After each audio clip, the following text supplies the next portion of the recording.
Hello दोस्तों, स्वागत है आपका अपने यूट्यूब चैनल एग्जाम गुरु में। दोस्तों आज मैं आपको यहाँ पे इंडियन कोस्ट गार्ड से रिलेटेड टॉप 25 यहाँ पे जीके क्वेश्चन कराएंगे। ठीक है, तो जस्ट इसके बाद में साइंस का प्रैक्टिस सेट आएगा। ठीक है, कल मैंने इंग्लिश का प्रैक्टिस सेट कराया था रात में, अगर आपने नहीं देखा तो फिर जाके देख लेना।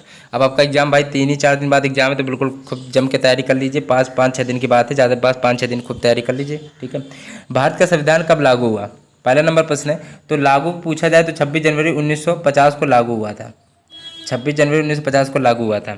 अगला प्रश्न देखते हैं, आगा खां कप किस खेल से संबंधित है? दूसरा नंबर का डी ऑप्शन, जो आगा खां कप है दोस्तों आपका हॉकी से संबंधित है।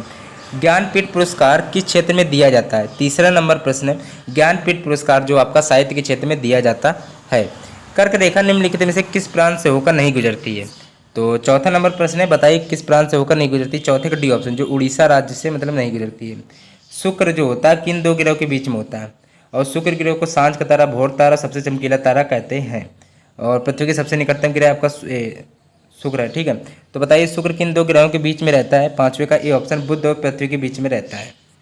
ठीक है, चलो इसीलिए हमने कहा था कि पृथ्वी के सबसे निकटतम ग्रह शुक्र होता है। अब अगला प्रश्न दिया गया, विश्व वन प्राणी दिवस कब मनाया जाता है? छठवें नंबर प्रश्न का सी ऑप्शन, 3 मार्च को विश्व वन प्राणी दिवस मनाया जाता है।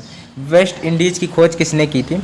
तो सातवां नंबर प्रश्न है, सातवें के ए ऑप्शन, वेस्ट इंडीज की खोज कोलंबस ने की थी। इंग्लैंड के प्रधानमंत्री का सरकारी निवास कहाँ है भाई? आठवां नंबर प्रश्न का बी ऑप्शन, 10 टाउन स्ट्रीट में।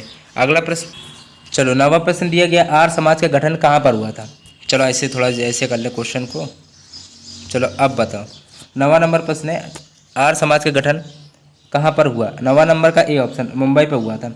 आठवीं का आर्य समाज के गठन कहाँ हुआ था? नवा नंबर प्रश्न है, आर्य समाज के गठन मुंबई में हुआ था। और आर्य समाज के किसने वो संस्थापक थे? दयानंद सरस्वती थे। कौन थे? दयानंद सरस्वती थे। इसको पढ़ लेना।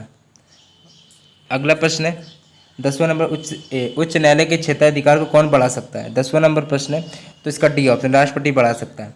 संसार की सबसे ऊंची चोटी कौन सी है? 11 नंबर प्रश्न है, तो माउंट एवरेस्ट संसार की सबसे ऊंची चोटी है।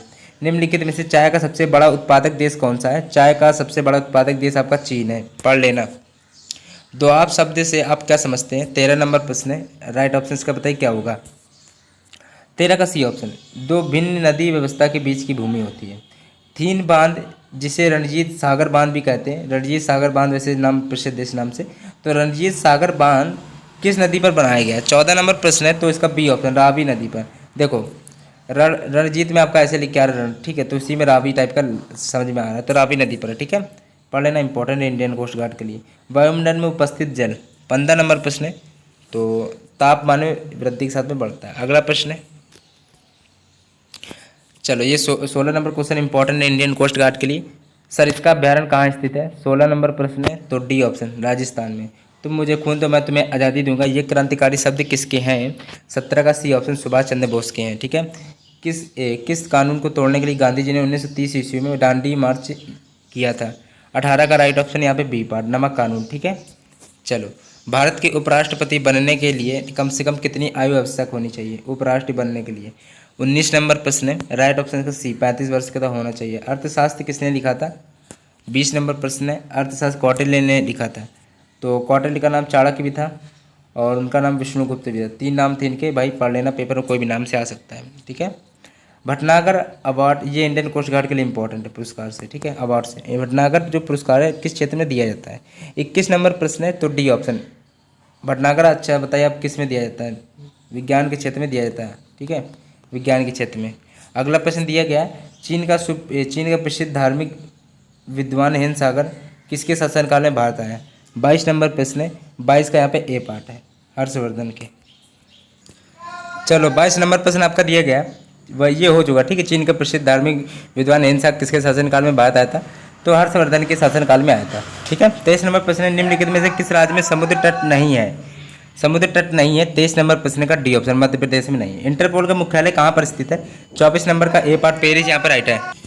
चलो भाई ये देखो, अभी 25 नंबर क्वेश्चन बचा है, 1 मिनट रुक जाइएगा। देखो भाई देखो, तब से मैंने आप कहा है क्योंकि आप लोगों के पास टाइम भी नहीं, मुझे पता है, मैं आप लोगों को टाइम भी ज़्यादा बर्बाद नहीं करूँगा। 25-28 आपका एग्जाम है, तो वीडियो को थोड़ा हो सके तो लाइक कर देना, जल्दी सब्सक्राइब भी कर देना। ठीक है, चलो 25 नंबर प्रश्न दिया, कथकली नृत्य भारत के किस राज्य से जुड़ा हुआ है? कथकली किस राज्य से? भाई 10 बार बता चुका, केरल से। 25 का यहाँ पे सी पार्ट राइट है। अब दोस्तों ये कि छोटा सा काम कर देना, सब्सक्राइब लाइक कर देना तो अच्छा लगता थोड़ा। ठीक है, प्लीज़ कर